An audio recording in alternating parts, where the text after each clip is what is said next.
All right, hello, wine drinking people. Time for more of what I've had to drink yesterday. And our good friends from Paul Hobbs Winery were in, actually, Matt Hobbs, which, I mistaken for Paul's son.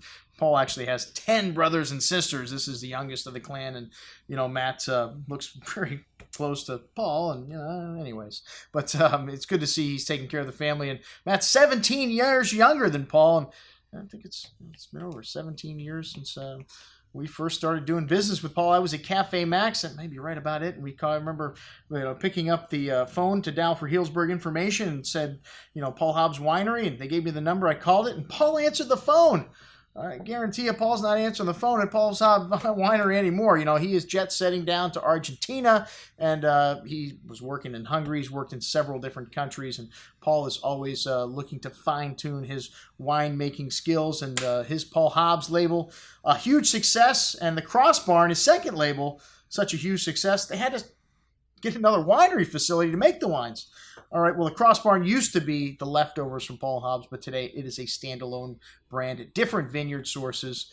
Same style of wine, though. The wine from Paul Hobbs, these wines are very lush. They're very forward and drinkable. Immediate gratification is what we like about California wines, and that's what Paul Hobbs delivers. This is the first vintage of Rosé that I've had from him. It's 2012 Rosé Cross Barn of Pinot Noir. This wine's a Saignée of the Cross Barn Pinot. A really pretty bouquet here, a strawberry and rhubarb-like fruit, a hint of flowers, and some fresh earth notes here. This wine's got a lot of sweet, tangy, light red berry fruit, similar to like a raspberry Jolly Rancher candy with pretty floral notes and a bone-dry finish here. A very good little rosé for $23. Hey, it's summertime, year-long here in South Florida.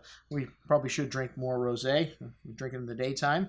Anyways, the Chardonnay Russian River up next. This has got some estate fruit in the mix. They have been buying some vineyards in Sonoma and in Napa, so they now own some vineyard land here. But Paul Hobbs started out, he was just buying fruit from other growers, and eventually could be as much as 50% of the mix here, their estate vineyards. So the other fruits are sourced from some of the top vineyard sites in Sonoma, and we list them here for you if you're interested where they come from. This wine's loaded with juicy tropical fruit, peaches, pears, lemon drop candy, some cinnamon and vanilla spice here. This wine sees a good amount of oak, but it's got plenty of fruit, so it's not overly oaky here.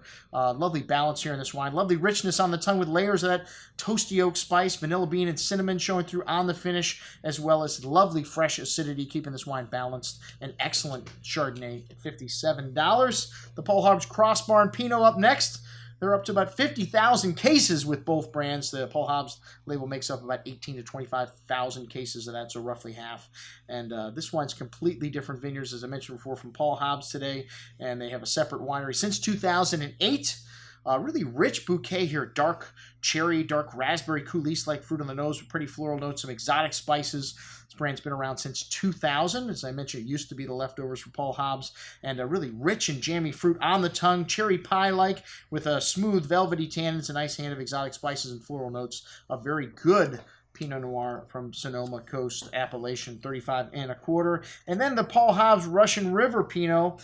This wine is the Catherine Lindsay Estate fruit makes up a good portion of it. And then they've got Bellflower, Gap's Crown, Ulysses Valdez, Walker Station. This wine's got lovely richness to the nose, dark cherry fruit, black raspberry with a host of pretty floral notes. Really well-endowed bouquet here of aromas, exotic spices, sassafras, clove-like notes. Smooth and silky texture on the tongue with the layers of that sweet cherry and black raspberry fruit. Rich and fruity, but it's got a nice hand of acidity, cleaning things up at the end.